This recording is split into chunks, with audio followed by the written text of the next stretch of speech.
ओम नमो भगवते वासुदेवाय।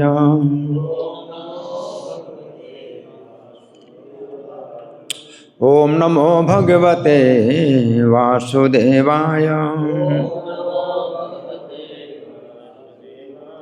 ओम नमो भगवते वासुदेवाय।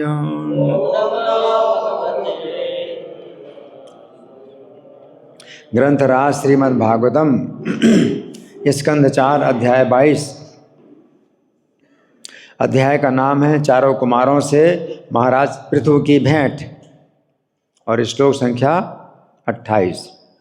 तो आ गया बोर्ड में, देर लग रही है, मेरे पीछे बोलिए। आत्मानम इंद्रियार्थम च परम यद उभयोरपि सत्याशय अपाधवे पुमान् पश्यति नान्यदा। आत्मानं इंद्रियार्थं च परम यद उभयोरपि सत्याशय अपाधवे पुमान् पश्यति नान्यदा। बोलिए।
और कोई माता जी नहीं है? ठीक है, शब्दार्थ बोलिए।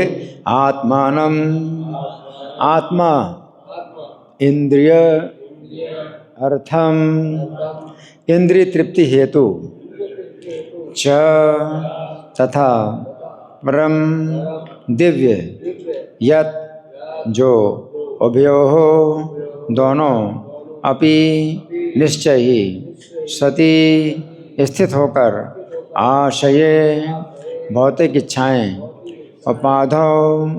उपाधि या नाम वै निश्चय ही पुमान मनुष्य पश्यति देखता है न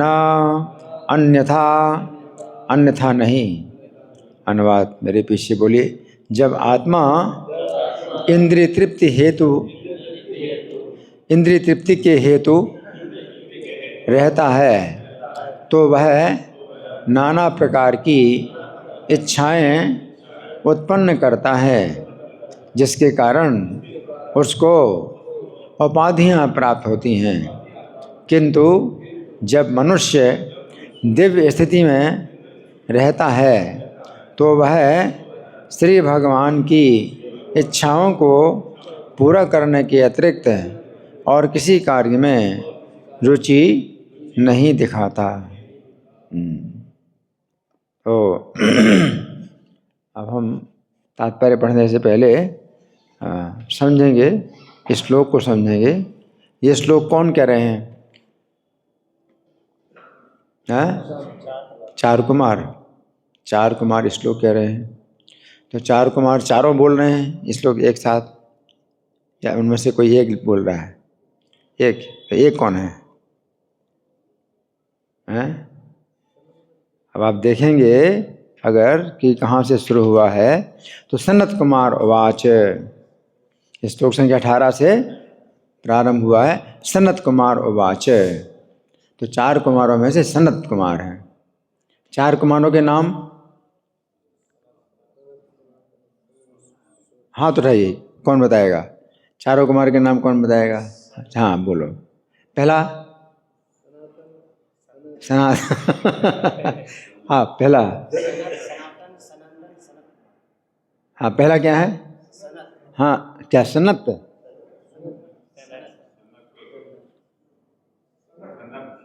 का है ना, सनक। पहला का है ना, सनक है। फिर दूसरा सनातन, तीसरा सनंदन और चौथे सनत। 4 कुमार हैं। पहले सनक कुमार का, सनक कुमार है ना, फिर दूसरे सनातन कुमार, फिर तीसरे सनंदन कुमार और चौथे सनत कुमार, तो लास्ट में सनत कुमार है ना। तो सनत कुमार बोल रहे हैं 4 कुमारों में से अंतिम चौथे बोल रहे हैं सनत कुमार उवाच, है ना। तो सनत कुमार बोल रहे हैं, है ना। और किससे बोल रहे हैं? हैं?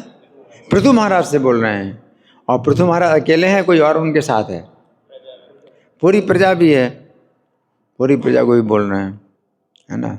और बिना माइक के बोल रहे हैं। और कितनी प्रजा है? उस समय जो है सत्युग का समय था, तो कितनी आवाज़ होती थी, कितनी आवाज़ होती थी कि करोड़ों की संख्या में लोग सुन पाएँ बिना माइक के, या लोगों के सुनने की शक्ति इतनी तेज होती थी कि सामान्य आवाज़ भी जो है सुन पाते। और पिन ड्रॉप साइलेंस, है ना। तो सनत कुमार जो है बोल रहे हैं, तो क्या बोल रहे हैं? आत्मानम इंद्रियार्थम चा परम यत उभयोरपि, जो आत्मा है और इंद्रिय के विषय हैं, इंद्रियार्थमन इंद्रिय के विषय हैं, च परम यत उभयोरपि। तो जब जीव जो है, जीवात्मा क्या देखता है? दोनों को ऐसे देखता है कि जैसे बराबर हों, है ना। सत्याशय उपाधो वे पुमान पश्चित नान्यदा। तो सती आशय, आशय का मतलब इच्छाएं, भौतिक इच्छाएं होती हैं, और उपाधियाँ से जो है बंध जाता है, जीव उपाधियों से बंध जाता है ना। कैसी उपाधियाँ? अपने को शरीर आपने मान लिया, आपने अपने आप को शरीर मान लिया, तो फिर कितनी उपाधियाँ हैं, है ना। मेरा नाम ये है, मेरा जन्म इतनी तारीख को हुआ था। अब शरीर का जन्म है तो आत्मा अपनी उपाधि मान ली कि मैं इतनी तारीख को जन्म लिया था, है, और मैं उस व्यक्ति का पुत्र हूँ और उस माता का पुत्र हूँ। तो पिता का और माता का जो है से अपनी पहचान बना रहे हैं, है ना। और जाति शर्मा जाति का हूँ, शर्मा हूँ, हैं, या गुप्ता हूँ, ये सब है ना। और कहाँ के रहने वाले हैं? बिहार का रहने वाला बिहारी, पंजाब का रहने वाला पंजाबी, भारतीय हैं।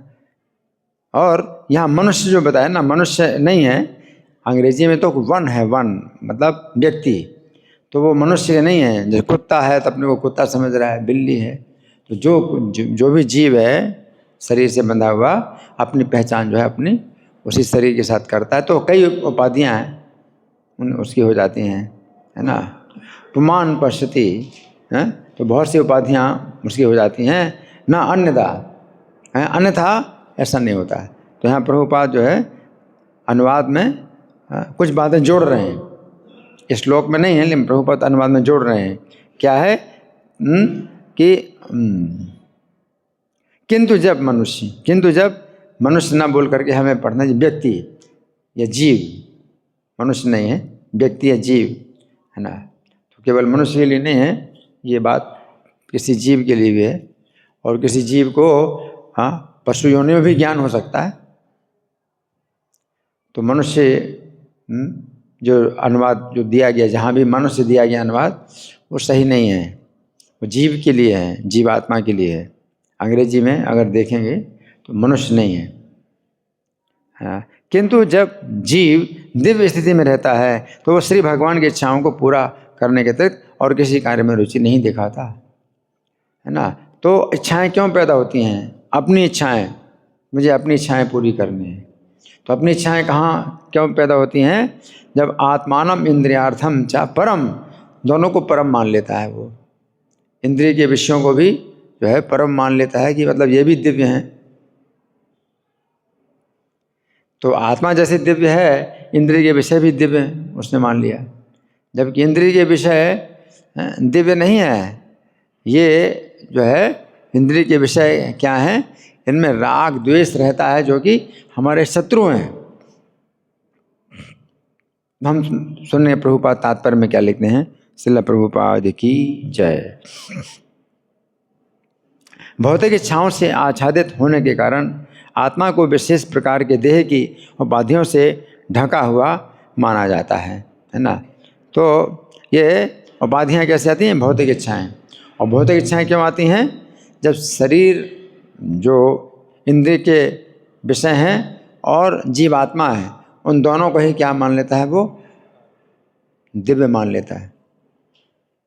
इंद्रिय के विषय उनको भी जो है आत्मा की जो है समान वो क्या मान लेता है? महत्वपूर्ण मान लेता है इंद्रिय के विषय। तो क्या होता है? भौतिक इच्छाएं पैदा होती हैं और भौतिक इच्छाओं से आच्छादित हो जाता है तो विशेष प्रकार के देह की उपाधियों से ढका हुआ मान।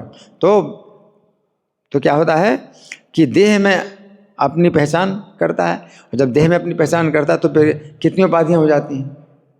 कितनी उपाधियाँ हो जाती हैं कि मैं इस स्त्री का पति हूँ, मैं इस बच्चे का पिता हूँ, मैं इस व्यक्ति का पुत्र हूँ, हाँ, और हाँ उस माता का पुत्र हूँ, है ना, इस घर का रहने वाला हूँ, हैं, और मैं जो है मतलब इतनी पढ़ाई मैं बीए पास हूँ, हैं, बीएड पास हूँ, हाँ, कितनी उपाधियाँ हो जाती हैं उसकी। मैं इस स्कूल का स्टूडेंट हूँ, छात्र हूँ, है ना, इस देश का निवासी हूँ, भारतीय हूँ, कितनी उपाधियाँ होंगी। उपाधियों से आच्छादित। अब वो उपाधियों से आच्छादित हो गया। आच्छादित का मतलब क्या है? पूरी तरह से ढक गया। मतलब इतनी उपाधियाँ आपके ऊपर आ गई हैं कि आप जो है बिल्कुल ढक गए पूरी तरह से।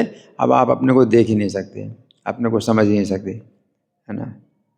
तो प्रभुपाद लिख रहे हैं कि भौतिक इच्छाओं से आच्छादित होने के कारण आत्मा को विशेष प्रकार के देह की उपाधियों से ढका हुआ माना जाता है। आगे इस प्रकार आत्मा अपने आप को पशु, मनुष्य, देवता, पक्षी इत्यादि मानता है ना। तो यहाँ पर प्रभुपाद लिख रहे हैं आत्मा, जबकि अनुवाद में मनुष्य लिख दिया। जब मनुष्य, तो मनुष्य नहीं है, आत्मा है ना, वो आत्मा है। तो वो आत्मा जो है अपने को पशु भी, जब पशु के शरीर में है तो पशु अपने को मान रहा है ना, और जब मनुष्य के शरीर में तो मनुष्य मानता है, जब देवता के शरीर में तो अपने को देवता मानता है, पक्षी के शरीर में तो अपने को पक्षी मानता है ना। तो ये क्या है? उपाधि, है ना। आगे मिथ्या अहंकार से जनित झूठी पहचान से कई प्रकार से प्रभावित होकर, तो कई प्रकार से प्रभावित होता है झूठी पहचान, कई प्रकार से प्रभावित होता है। कितने प्रकार से प्रभावित होता है?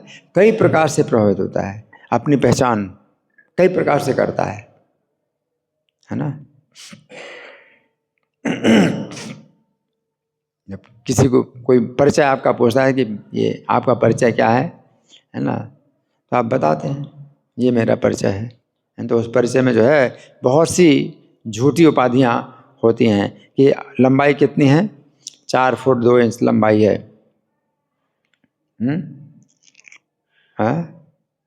और शरीर का रंग कैसा है?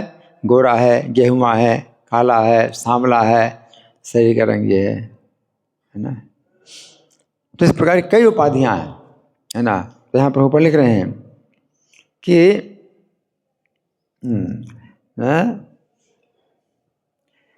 मिथ्या अहंकार से जनित झूठी पहचान से कई प्रकार से प्रभावित होकर और मोहमयी भौतिक इच्छाओं से आच्छादित होकर, और भौतिक इच्छाएं फिर उसकी बहुत सी मोहमयी हैं। मोहमयी का मतलब क्या है कि वो मोहित रहता है कि मेरी ये इच्छा पूरी हो जाए, वो अपनी इच्छाओं को महत्व देता है, उस मोह में अपनी इच्छाओं को महत्व देता है कि मेरी ये इच्छा है, मेरी वो इच्छा है। कैसे बोलते हैं, मेरी ये इच्छा है, मेरी वो इच्छा है। क्या मतलब जैसे बड़ा जो है महत्वपूर्ण बातें हों, बड़ी महत्वपूर्ण बातें। और होता क्या है, एक इच्छा पूरी हो गई, वो इच्छा पूरी हो गई तो फिर से उसको और इच्छाएं होती हैं। फिर वो ये नहीं कहता कि मेरी इच्छा पूरी हो गई, अब मेरी कोई इच्छा नहीं। ये तो मोह है। एक इच्छा पूरी हो जाती है तो उससे कई इच्छाएं पैदा होती हैं, और वो जो है संतुष्ट नहीं होता कि कहे कि मेरी ये इच्छा थी और मेरी पूरी हो गई, अब मेरी कोई इच्छा नहीं। ऐसा नहीं होता। जबकि सोचता है ऐसा ही कि मेरी ये इच्छा पूरी हो जाए तो फिर कोई इच्छा नहीं रहेगी, मेरी कोई इच्छा नहीं, अब मेरी कोई इच्छा नहीं होगी। लेकिन जब वो इच्छा पूरी हो जाती है तो और कई इच्छाएं पैदा हो जाती है ना, जिसको कहते हैं मोह है, मोहमयी इच्छा है ना। तो मोहमयी भौतिक इच्छाओं से आच्छादित होकर वो पदार्थ और आत्मा में भेद करने लगता है, पदार्थ और आत्मा में भेद करने लगता है। अब यहाँ तो जो प्रभुपाद लिख रहे हैं वो तो कुछ ऐसा नहीं लग रहा है, ये तो पदार्थ आत्मा में तो भेद है ही है। यहाँ प्रभुपाद कहते हैं पदार्थ आत्मा में भेद करने लगता है। अब इसको कैसे समझें? प्रभुपाद तो हमेशा समझाते हैं कि पदार्थ आत्मा में भेद करना ही चाहिए। यहाँ पर प्रभुपाद कहते हैं पदार्थ आत्मा में भेद करने लगता है मोहमयी इच्छाओं के कारण। अब इसको कैसे समझें? तो ऐसा समझ में आता है कि प्रभुपाद कहना चाहते हैं कि पदार्थ आत्मा में अब भेद करने लगता है। मतलब क्या है कि पदार्थ भी जो है उतना ही महत्वपूर्ण है जितनी आत्मा, और वो अलग भी मान रहा है पदार्थ को, और आत्मा को अलग भी मान रहा है, महत्वपूर्ण भी मान रहा है। जबकि जो पदार्थ है वो आत्मा के कारण ही उत्पन्न होता है। पदार्थ जो बनता है वो आत्मा के कारण, जब आत्मा प्रवेश करती तभी शरीर बनता है।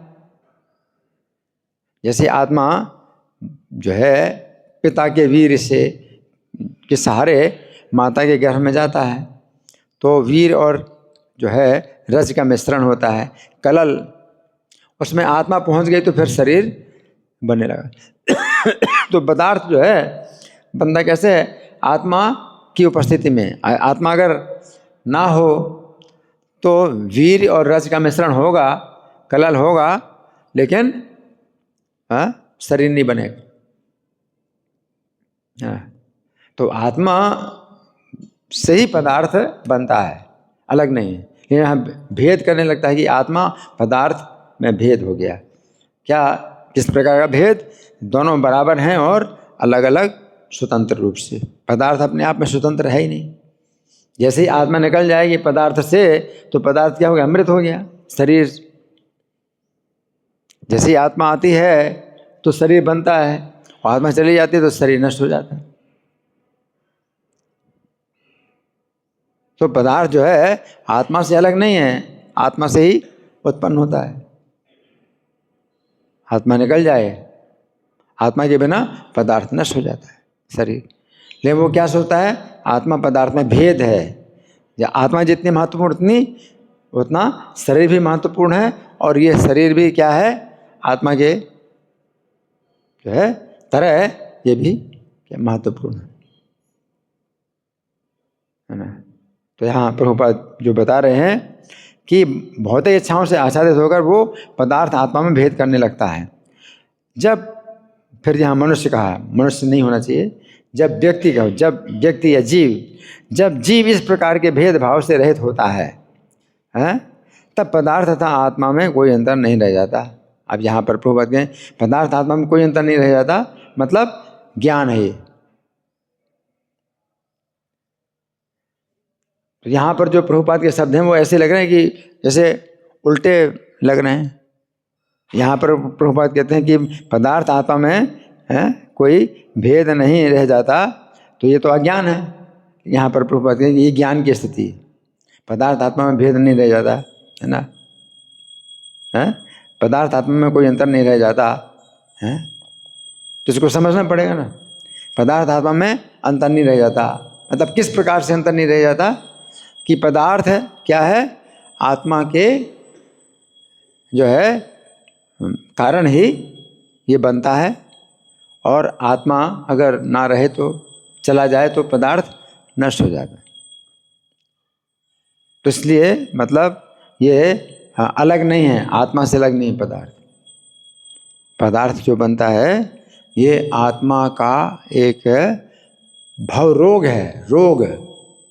जैसे आपके शरीर में फोड़े पैदा होते हैं, तो ये फोड़े जो है, जो इतना बड़ा बड़ा फोड़ा निकला है शरीर में, है ना, तो ये क्या है, आपका रोग है। रोग के कारण इस शरीर में फोड़े निकल आए। उसी प्रकार से शरीर भी बनता है आत्मा का, तो ये क्या है, एक प्रकार का फोड़ा है आत्मा के लिए, जो रोग है ना। तो ये ये इसको महत्व नहीं हमें देना चाहिए, क्योंकि ये तो शरीर क्या है, बनना एक आत्मा के लिए रोग है, भव रोग है। भव रोग के कारण बनता है और फिर वो नष्ट भी होता है। तो ये कष्ट कष्ट मिलता है इसमें, जब बनता है तो भी कष्ट मिलता है, शरीर जब नष्ट होता है तो भी कष्ट मिलता है। तो जीवात्मा का रोग है ना। तो ये जीवात्मा से अलग नहीं है। जीवात्मा जो है जब कृष्ण से विमुख हो जाए, कृष्ण की सेवा से विमुख हो जाए, तो इसको रोग ये लग जाता है, भव रोग। शरीर फिर भौतिक शरीर बनता है। तो यहाँ प्रभुपाद लिख रहे हैं तब तो आत्मा ही प्रमुख कारण बन जाता है, ठीक है ना। अब आत्मा ही प्रमुख कारण है, अब शरीर जो है प्रमुख नहीं रहा, आत्मा ही प्रमुख कारण है। शरीर में और आत्मा में अंतर नहीं रहा, मतलब आत्मा की ही जो चेतना दूषित होती है तो शरीर भौतिक शरीर बनता है ना। तो यहाँ पर प्रभुपाद लिख रहे हैं कि तब आत्मा ही प्रमुख कारण बन जाता है? शरीर का कारण आत्मा है। आत्मा की जो दूषित चेतना ही शरीर बनने का कारण। और जब आत्मा की चेतना आप शुद्ध करेंगे, शुद्ध चेतना कृष्ण है, चेतना आत्मा की चेतना अगर शुद्ध हो जाए और वो कृष्ण चेतना हो जाए, तो शरीर फिर नहीं बनेगा, भौतिक शरीर नहीं बनेगा, है ना। तो आत्मा ही प्रमुख कारण हुआ ना, आत्मा की चेतना ही प्रमुख कारण हुआ, है ना। आगे प्रभुपाद लिखते हैं, जब तक मनुष्य, यहाँ मनुष्य लिखा, फिर जब तक जीव, समझे, जब तक जीव भौतिक इच्छाओं से ढका हुआ रहता है, तब वह अपने आप को भोक्ता या स्वामी मानता है। भौतिक इच्छाएं हैं, है ना, तो फिर क्या है कि वो इच्छाएं पूरी होंगी और मैं उसका सुख भोगूंगा। मेरी जो इच्छा है, तो जब ये पूरी होगी तो मैं इस का सुख भोगूंगा। तो अपने को भोक्ता या स्वामी मानता है, भौतिक इच्छाएं, है ना। आगे इस प्रकार वो इंद्रिय तृप्ति के लिए कार्य करता है ना। भौतिक इच्छाएं हैं और वो क्या सोचता है, मेरी भौतिक इच्छाएं हैं ये, और जब तक ये पूरी नहीं होंगी तो मैं सुखी नहीं हो सकता, है ना। तो मुझे कार्य करना होगा मेरी भौतिक इच्छाएं पूरी करने के लिए, ताकि मैं सुखी हूँ। तो यहाँ पर ऊपर लिख रहे हैं, इस प्रकार वो इंद्रिय तृप्ति के लिए कार्य करता है और भौतिक पीड़ा सुख और दुख से प्रभावित होता है। तो सुख और दुख जो है सब क्या है, ये उसको जीवात्मा को फिर प्राप्त होते हैं आगे। किंतु जब मनुष्य जीवन के इस बोध से मुक्त हो जाता है, या फिर मनुष्य लिखा है, जीव होना चाहिए, जब तक जीव, किंतु जब जीव जीवन के इस बोध से मुक्त हो जाता है, कौन सा बोध, कि भौतिक इच्छाएं, जो भौतिक इच्छाएं हैं, है ना, शरीर है, इनको महत्व जो देता है, तो ये जो बोध है जब ना रहे, मुक्त हो जाता है, तो फिर वो उपाधियों से प्रभावित नहीं होता। उपाधियों से प्रभावित नहीं होता, इसका मतलब क्या है कि हम बोलचाल में तो बोलते हैं, हम बोलचाल में तो ये बोलते हैं कि आपका जन्म कब हुआ, आपका जन्म कहाँ हुआ, हाँ, तो बोलते तो हैं कि जैसे हम उपाधि में ग्रस्त हैं, लेकिन वो बोलचाल के लिए हम बोलते हैं कि भाई आपका जन्म कब हुआ, 10 साल पहले हुआ, 20 साल पहले हुआ, लेकिन उससे हम प्रभावित नहीं होते, इन बातों से प्रभावित नहीं होते। व्यवहार में हम बोल देते हैं मेरा जन्म कहाँ पर हुआ था, इस सन में हुआ था, ऐसा हम बोल देते हैं, लेकिन प्रभावित नहीं होते।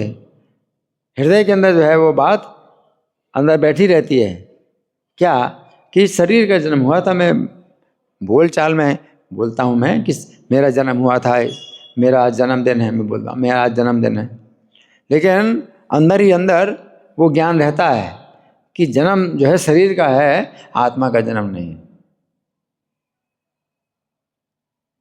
तो यहाँ पर प्रभुपाद लिखते हैं कि तो फिर जब जीवन के इस बोध से मुक्त हो जाता है तो फिर वो उपाधियों से प्रभावित नहीं होता और प्रत्येक वस्तु को परमेश्वर के परिप्रेक्ष्य में आध्यात्मिक मानता है। फिर क्या है कि अगर मैं अपनी उपाधि से मैं प्रभावित नहीं होता और मैं यही मानता हूँ मेरा जन्म मान लो कहीं पर हुआ और इस सन में हुआ, इस तारीख को हुआ, मैं बोलता ज़रूर हूँ, लेकिन मैं जब सोचता हूँ कि ये तो शरीर का जन्म है और ये कितने जन्म मेरे हुए, ऐसे शरीर के कितने जन्म हुए, तो मैंने कितना कष्ट भोगा, जन्म मरण का कितना कष्ट भोगा मैंने, है ना। तो उस तरह से जब मैं सोचता हूँ तो फिर इस जीवन के लिए क्या सोचता हूँ कि इस जीवन में अपनी भौतिक इच्छाएं जो है जीरो, उनका कोई महत्व नहीं है, भौतिक इच्छाओं का कोई महत्व नहीं है, मुझको जो है जन्म मरण से छूटना है। तो कृष्ण की भक्ति, कृष्ण के चरणों की शरण लेना है मुझे, तो मैं जन्म मरण से छूटूं। ये भौतिक इच्छाएं जो है ये तो बनती रहती हैं, चलती रहती हैं, मन में तो कितनी इच्छाएं ऐसी आती हैं, तो वो इच्छाएं जो है आती हैं जाती हैं, उनका जो है कुछ प्रभाव नहीं पड़ता उसके दिमाग में। अपनी पहचान जो है जब हम शरीर से अलग कर लेते हैं तो फिर शरीर का महत्व बिल्कुल नहीं रह जाता। शरीर को जो है हम आत्मा से फिर अलग नहीं मानते हैं और अंतर नहीं करते हैं।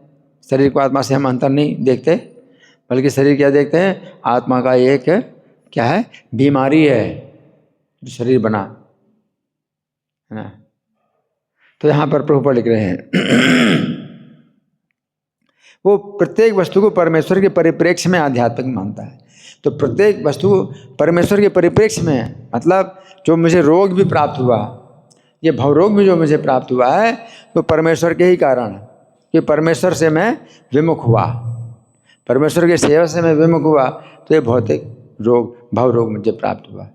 तो हर चीज़ को फिर वो आध्यात्मिक दृष्टि से मैं देखता हूँ हर चीज़ को, है ना। मुझे ये कष्ट मिल रहे हैं, वो कष्ट मिल रहे हैं, तो मैं इनके कारण मुझे ये कष्ट मिला, इन्होंने मुझको दूसरे प्रकार का कष्ट दिया, इन्होंने इस प्रकार का कष्ट दिया, तो ऐसे कई कारण मैं मानता हूँ कि मुझे कष्ट मिल रहे हैं। लेकिन जब गहराई से देखता हूँ तो कष्ट कैसे मिल रहे हैं कि कृष्ण से विमुख होने के कारण मैंने जो कर्म किए हैं 3 गुणों के कारण कर्म किए हैं, तो उनमें जो है उनके कारण मुझे कष्ट मिल रहा है। तो हर चीज़ जो है फिर वो आध्यात्मिक दृष्टि से देखता है कि परमेश्वर की कृपा के बिना, परमेश्वर की चेतना के बिना, परमेश्वर की सेवा के बिना मैंने जो अपनी इच्छाएं बनाई और उनको इच्छाओं को पूरा किया, उन्हीं के कारण मुझे कष्ट मिल रहा है।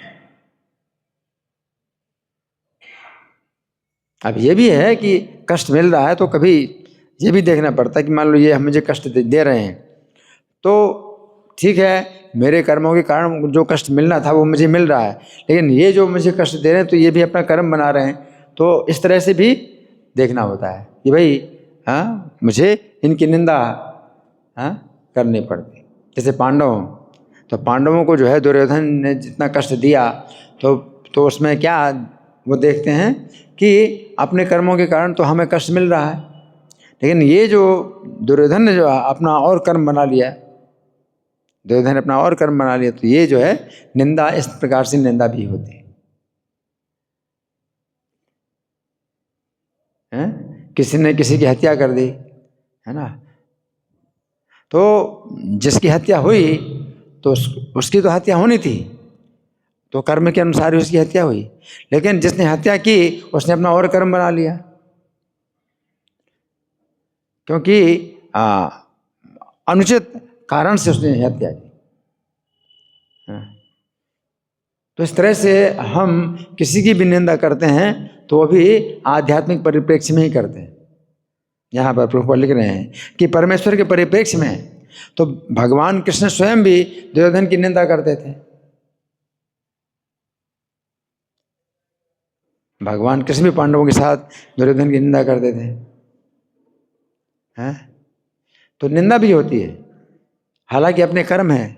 तो श्री राम भी मनुष्य लीला करते हैं तो अपना कर्म बताते हैं कि मेरा कैसा कर्म रहा कि मुझे वनवास मिला और मेरी पत्नी का अपहरण हो गया, मेरा कुछ कर्म है ऐसा। लेकिन साथ साथ कैकेयी की भी निंदा करते हैं श्री राम, कैकेयी की भी निंदा करते हैं कि उसके अंदर कितनी दुर्भावना है। तो दोनों बातें हैं, ये भी नहीं कि भाई हम निंदा ना करें, नहीं हम किसी की निंदा नहीं करते, ऐसा भी नहीं है। सही दृष्टि में जो है वो जो है निंदा की भी बात होती है कि कोई कर रहा है तो क्यों कर रहा है, कैसे कर रहा है ना। तो वो भी एक शिक्षा है कि कैकेयी ने जो कार्य किया, तो ऐसे हम कहने नहीं, कैकेयी ने जो कार्य किया तो वो तो होना ही था, वो तो पहले से ही निश्चित हो गया था, तो कैकेयी का क्या दोष है। लेकिन शिक्षा की दृष्टि से हमें कैकेयी की भी निंदा करनी होती कि कैकेयी ने अपना जो है दोष बनाया। हालांकि जो होना था वो हुआ, निश्चित था, वो भी है। लेकिन साथ साथ किसी ने अगर जो है कुछ ऐसा कारण बन गया वो उस दोष का, तो उसका फिर दोष लग गया, उसको भी दोष लग गया, है ना। तो यहाँ पर प्रभुपाद लिख रहे हैं श्रील रूप गोस्वामी ने भक्त रसामृत सिंधु 1-2-255 में इसकी व्याख्या की है। अनासक्तस्य विषयान यथार्हम उपयुञ्जतः निर्बंध कृष्ण संबंधे युक्तम वैराग्यम उच्यते, कि व्यक्ति को ना तो इंद्रिय तृप्ति से न ही किसी भौतिक पदार्थ से लगाव होता है। मुक्त पुरुष, जो मुक्त पुरुष है, जीवन यहाँ है युक्तम वैराग्यम उच्यते। युक्त वैराग्य क्या है कि जब विषयों में उसकी आसक्ति नहीं है और तो भी वो उन विषयों को जो है जो जैसे विषय प्राप्त होते हैं उनको वो जो है स्वीकार करता है, लेकिन कृष्ण के संबंध में स्वीकार करता है। युक्तम वैराग्य मुच्यते, तो युक्त वैराग्य कृष्ण की प्रसन्नता के लिए स्वीकार करता है, युक्त वैराग्य है। तो प्रभुपाद लिख रहे हैं कि वो युक्त वैराग्य जो पालन कर रहा है वो क्या है, मुक्त पुरुष। मुक्त पुरुष को ना तो इंद्रिय तृप्ति से ना किसी भौतिक पदार्थ से लगाव होता है ना। अब इंद्रिय तृप्ति में वो स्वीकार कर रहा है, किसी चीज़ को स्वीकार कर रहा है इंद्रिय तृप्ति में, लेकिन वो इंद्रिय तृप्ति में उसकी कोई रुचि नहीं है। वो केवल स्वीकार करता है कि भगवान के संबंध में, कि भगवान ने दिया है तो भगवान की कृपा है के रूप में स्वीकार करता है। तो युक्त वैराग्य, जैसे भगवान अर्जुन को कहते हैं कि तुम खड़े हो जाओ, तस्मा तुम उत्तिष्ठ यशो लभस, तुम खड़े हो जाओ, तुम यश प्राप्त करो। जित्वा शत्रुन भुंक्त्वा राज्यम समृद्धम, शत्रुओं को जीत करके समृद्ध राज्य को भोगो। हरि बोल। क्या कहा मैंने? कौन कौन सुन रहे हैं? हाथ उठाइए, कौन कौन सुन रहे हैं, कौन कौन नहीं सुन रहे हैं? हरि बोल। क्या कहा मैंने? सो रहे सो रहे हैं?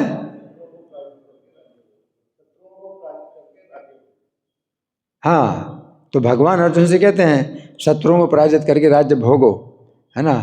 तो भगवान कहते हैं राज्य भोगो, तो अब जो है अर्जुन राज्य भोगेंगे तो युक्त वैराग्य कहलाएगा, क्योंकि भगवान ने ये आदेश दिया है, भोगने का आदेश दिया है, तो युक्त वैराग्य है ये। भगवान की कृपा मान करके वो स्वीकार करता है, इसको युक्त वैराग्य कहते हैं। जैसे भगवत प्रसाद चतुर्विधा श्री भगवत प्रसाद हो, 4 प्रकार का भगवत प्रसाद। स्वादुन्न तृप्तम, स्वादिष्ट भोजन। तो भक्त लोग जो है अपनी पूरी तृप्ति से वो स्वादिष्ट भोजन ग्रहण करते हैं, लेकिन भगवान का प्रसाद है तो वो क्या हो गया, युक्त वैराग्य हो गया है। और फल्गु वैराग्य क्या है, 4 प्रकार का प्रसाद आपको दिया जा रहा है और आप कहे नहीं मैं विरक्त हूँ, मैं नहीं पाऊंगा, ये प्रसाद मैं नहीं पाऊंगा, स्वादिष्ट चीज मैं नहीं पाता, मैं विरक्त हूँ, तो ये क्या हो गया, फल्गु वैराग्य। भगवान ने अपनी प्रसन्नता से दिया तो पाओ और प्रसन्न हो उसमें। से न अमृत स्वप्रसादन न दिलो भाई, आपका प्रसाद, अपना प्रसाद अपनी प्रसन्नता से भगवान ने आपको दिया है। से न अमृत पाओ, तो उनका वो अमृत अमृत पाओ, राधा कृष्ण गुण गाओ, राधा कृष्ण का गुणगान करो कि हम इतना अच्छा प्रसाद मिला है ना। यहाँ जो है आए मंदिर में राधा गोविंद जी को जो है प्रसाद मिला है, कितना अच्छा प्रसाद मिला, तो वो जो है राधा कृष्ण गुण गाओ, तो गुणगान करो, पाओ अच्छा प्रसाद, पाओ कितना अच्छा प्रसाद है। लेकिन दूसरा व्यक्ति कहता है नहीं नहीं ये स्वादिष्ट है, मैं नहीं पाऊंगा, मैं विरक्त हूँ, स्वादिष्ट चीजें नहीं खाता, तो फल्गु वैराग्य। युक्त वैराग्य का मतलब क्या है, कृष्ण के संबंध में जो भी निर्बंध हो, जो भी प्राप्त हो, उसको जो है उचित जो है तरीके से उसको पाना है और कृष्ण का गुणगान करना। ये कृष्ण की कितनी कृपा है। ततेनुकंपाम सुसमीक्षमाणो, भगवान की कृपा को हमेशा देखना है ना। तो कोई भी कार्य होता है अपने अनुकूल होता है, अपने पक्ष में होता है कार्य, तो कृष्ण की कृपा देखना। और भुंजान में बात में कृतन विपा, और अगर अपने पक्ष में नहीं होता, अपने जो है मान लीजिए कि अनिष्ट होता है, जो हम नहीं चाहते वैसा कार्य होता है, अनिष्ट होता है, तो अपने किए हुए कर्म का फल मैं भोग रहा हूँ, तो इसमें भगवान को दोष नहीं देना, अपने कर्मों को दोष देना है। और अगर कोई अच्छा कार्य हो जाता है, अपने लिए उचित कार्य हो जाता है, सुख सुविधा मिलती है, तो अपना गुण नहीं मानना है, बल्कि भगवान का गुण मानना कि भगवान की कृपा है, भगवान की कृपा देखना है ना। तो युक्त वैराग्य इसको बोलते हैं। तो यहाँ प्रभुपाद लिखते हैं कि मुक्त पुरुष को ना तो इंद्रिय तृप्ति से न किसी भौतिक पदार्थ से लगाव होता है, वो समझ जाता है कि प्रत्येक वस्तु पूर्ण पुरुषोत्तम भगवान से संबंधित है और प्रत्येक वस्तु का उपयोग श्री भगवान की सेवा में किया जाना चाहिए। तो भगवान की सेवा, आप प्रसाद पाते हैं तो ये भी क्या है, प्रसाद सेवा है, आपकी सेवा है। स्वादिष्ट प्रसाद पाओ और ये भगवान की सेवा है।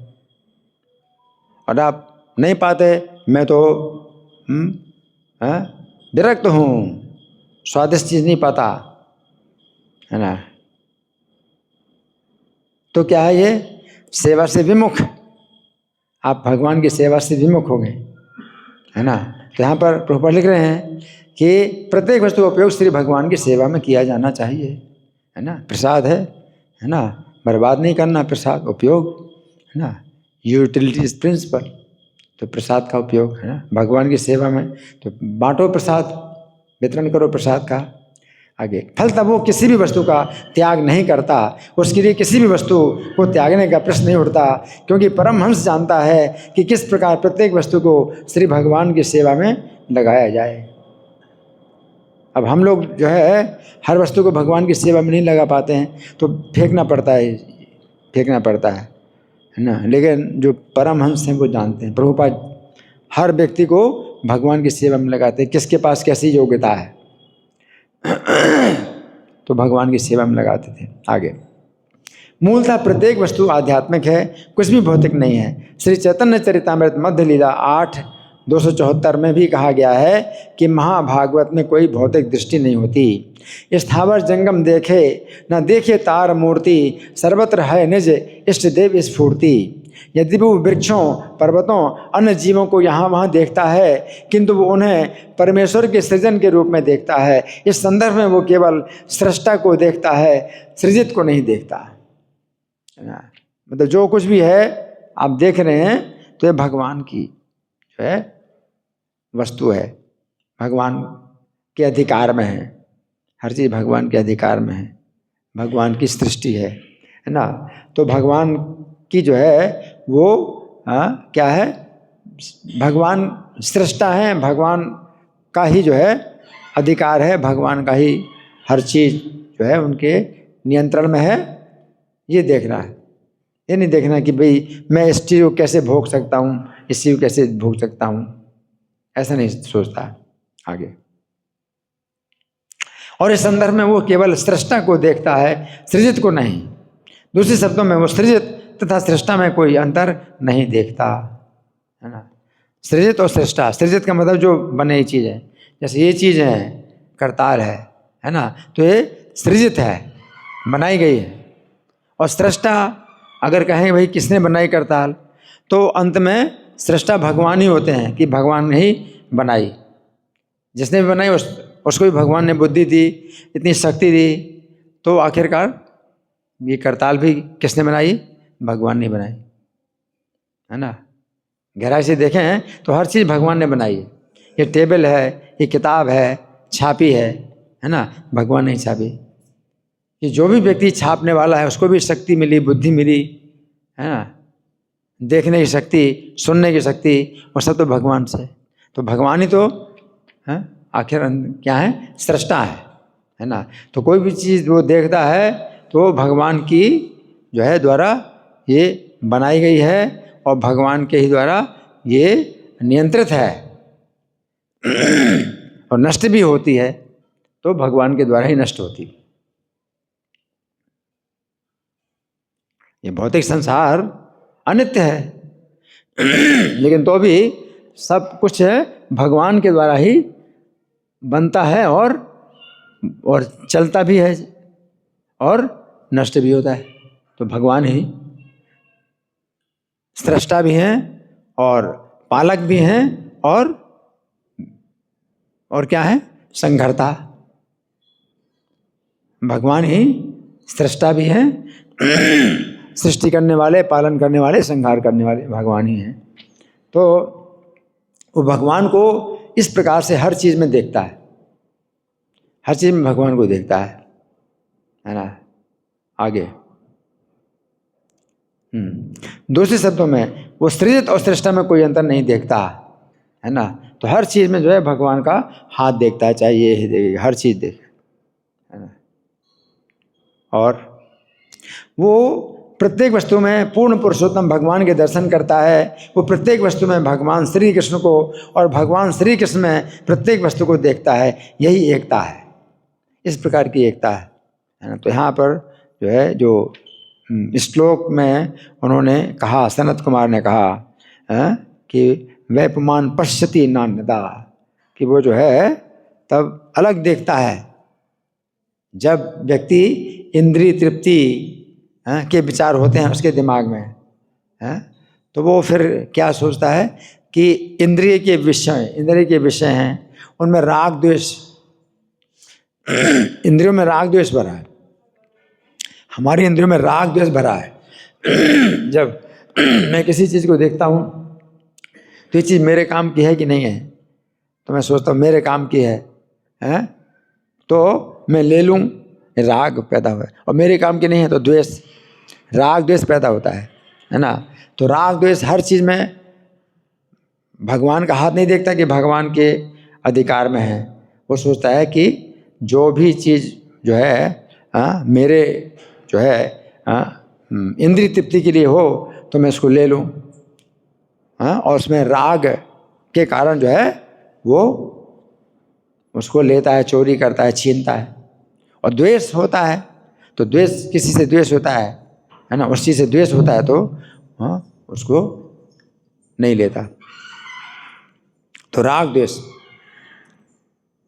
तो भगवान कहते हैं इंद्रियों में जो है राग द्वेष बना हुआ है अपना, जो भी इंद्रिय के विषय हैं उनके प्रति राग द्वेष बना हुआ है इंद्रियों में, उनके बस में नहीं आना है आपको, क्योंकि राग द्वेष आपके शत्रु हैं।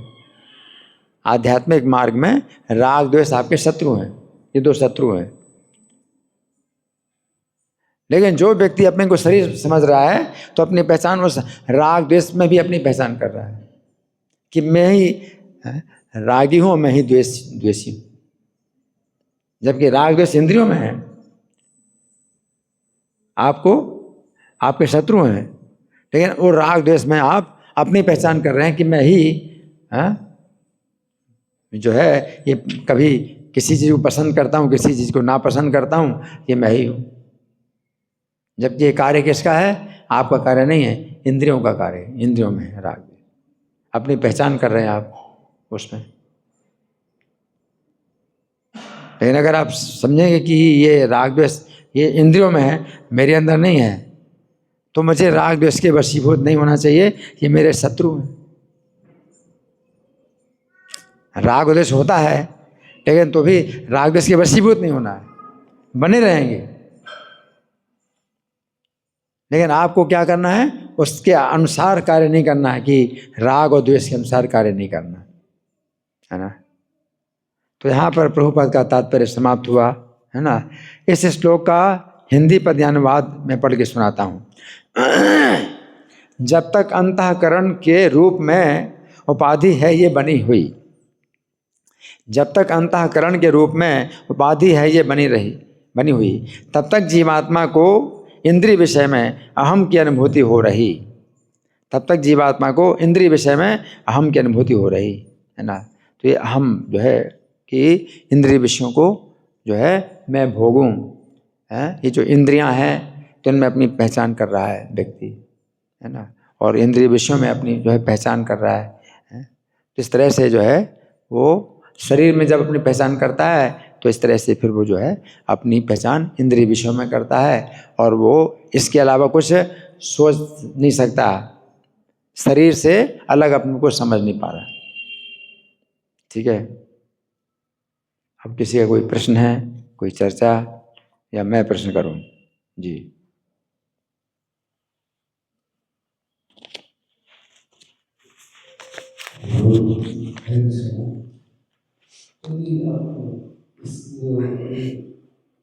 ज्ञान को जो सभी ज्ञान बहुत ज्ञान है इसको समझना कि ऐसे अपने को आत्मा के लेवल पे रखते हैं, और कभी इसी समझ में आती है। इसको हम तो छोटी छोटी बातों में भ्रमित हो जाते हैं और कुछ चीज़ों को लाभ से किस तरह से ग्रहण किया जाए। देखिए, ये हरि नाम जो है, ये हरि नाम जो है आप जब करते हैं तो आपको अनुभूति होगी कि आप शरीर से अलग कुछ हैं, आपको अनुभूति होगी। लेकिन उसमें क्या है कि नहीं होती अनुभूति, तो नाम के अपराध होते हैं, नाम के अपराध होते हैं, इसलिए नाम से जो है आपको अपनी अलग अनुभूति होती नहीं, शरीर से अलग अनुभूति। तो नाम के 10 अपराध होते हैं, है ना। तो हम नाम के 10 अपराधों से बचें, और नाम के 10 अपराधों से भी बचना और नाम की संख्या भी ज़्यादा बढ़ाना, है ना। तो जैसे अभी आप नाम नहीं कर रहे हैं, कि आप तो अभी क्लास सुन रहे हैं, लेकिन फिर कई बार ऐसा भी होता है क्लास भी नहीं सुन रहे, कोई भी सेवा नहीं कर रहे, खाली बैठे, तो फिर क्या कर रहे हैं? उल्टे सीधे विचार अपने दिमाग में आ रहे हैं, क्योंकि नाम आप नहीं ले रहे हैं। तो नाम आप लीजिए। कोई कभी आप पुस्तक वितरण भी नहीं कर रहे हैं, आप किताब भी नहीं पढ़ रहे हैं, आप भक्तों के संग में भगवान की चर्चा भी नहीं कर रहे हैं, तो फिर आप जो है अपना समय खराब कर रहे हैं। तो आप नाम में आप जो है अपना समय इतना लगाइए कि वो समय खराब ना हो। तो नाम की संख्या इस तरह से बढ़ाना है। नाम की निश्चित संख्या है, वो तो आपको करना ही है, लेकिन बाकी 24 घंटे जब भी आपको जो है फुर्सत होती है कि फिर आपका दिमाग इधर उधर भागेगा, तो आप नाम करो। मंदिर की सफाई करते समय भी आप नाम कर सकते हैं, बिना माला के नाम कर सकते हैं। तो नाम का जो है मतलब एक ऐसा नियम है कि जिसमें कोई भी नियम नहीं है, आप जो है आपको नाम करना है, और अशुद्ध अवस्था में भी नाम करना है। वो माला पर नहीं होगा, लेकिन अशुद्ध अवस्था में नाम करना है। और भौतिक इच्छाएं भी अगर हैं तो भी आपको नाम करना है। मन में कोई गलत इच्छाएं भी आती हैं, है ना, और गलत विचार आते हैं, तो भी आपको नाम करना है ना। अकामा सर्व काम हुआ मोक्ष काम उदारधि, है ना। चाहे सब प्रकार की कामना हो, चाहे कोई भी कामना ना हो, चाहे मुक्ति की कामना हो, तीव्रेण भक्ति योगे न, तो नाम हमेशा आप लेते रहो। तो ये चीज जो है मतलब क्या है कि आपको इसका फिर आपको परिणाम देखना है। प्रभुपाद जब विदेशों में गए तो वो वही शक्ति प्रभु ने बड़ा अच्छा बताया। वो पहली बार मुझे मतलब सुनने को मिला कि प्रभुपाद ने मतलब ऐसी योजना बनाई थी। प्रभुपाद ने कहा कि देखिए, मैं तो आपके बीच में एक अजनबी हूँ, तो आप लोग मेरी बात क्यों मानेंगे? मैं अगर कुछ कहता हूँ तो आप मेरी बात क्यों मानेंगे? क्योंकि आप तो मुझे जानते नहीं, मैं अजनबी हूँ। लेकिन तो भी मैं आपको एक प्रयोग देता हूँ कि प्रयोग करो, प्रयोग करो। तो क्या प्रयोग करो? 10 मिनट के लिए हरे कृष्ण मंत्र का जाप करो, 2 सप्ताह तक करो।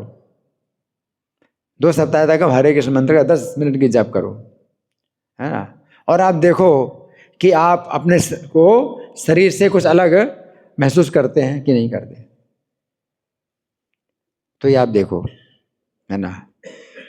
और अगर नहीं करते हैं महसूस तो उसकी जो है फिर पेनाल्टी हम देंगे आपको।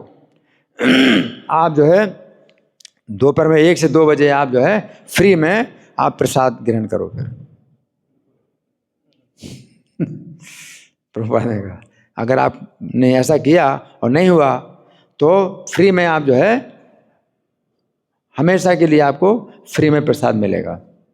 1 बजे 2 बजे का जो है हमारा जो है कार्यक्रम, उसमें फ्री में आपको प्रसाद मिलेगा, फ्री में प्रसाद खाओ। तो प्रभुपाद ने मतलब कहा प्रयोग करो।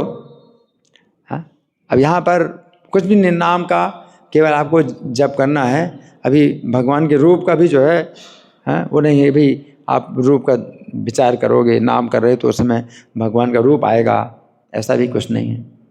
या भगवान के गुण या भगवान की लीला, ऐसा कुछ भी नहीं है। आप नाम का ही जप करना है, इस नाम को सुनना है, ऐसा करो। तो नामाभास भी जो है मतलब बड़ा शक्तिशाली होता है कि हमारे पापों को दूर करता है। लेकिन अपराध से जो है फिर उसमें उसका परिणाम नहीं मिलता अपराधों के कारण। लेकिन तो भी आपको नाम तो करना ही होगा, क्योंकि नाम के सिवा कोई गति नहीं है। कि अपराध हो रहे हैं और हम इतने सालों से कर रहे हैं तो भी अपनी अनुभूति नहीं हो रही कि मैं शरीर से अलग हूँ, है ना। तो फिर नाम छोड़ दें? नहीं, नाम नहीं छोड़ सकते। कलो नाचते हो नाचते हो नाचते हो कहते हैं, अन्यथा गति है ही नहीं, है ही नहीं, है ही नहीं। नाम से आपको कुछ भी फायदा नहीं हुआ तो भी वही नाम ही गति है, और कोई गति है ही नहीं, है ही नहीं, है ही नहीं। नाचते हो नाचते हो नाचते हो। 10 साल हो गए मैं नाम कर रहा हूँ, मुझे कुछ भी नहीं अनुभूति हुई, तो क्या करूँ? बंद कर दूँ? बंद नहीं कर सकते, और कोई गति नहीं है।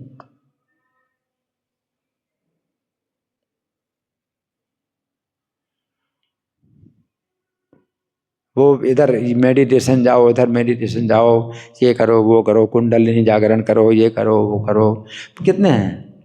नहीं, नाम की सेवा कोई और गति अन्यथा नहीं है, नहीं है, नहीं है। इसी को करना है।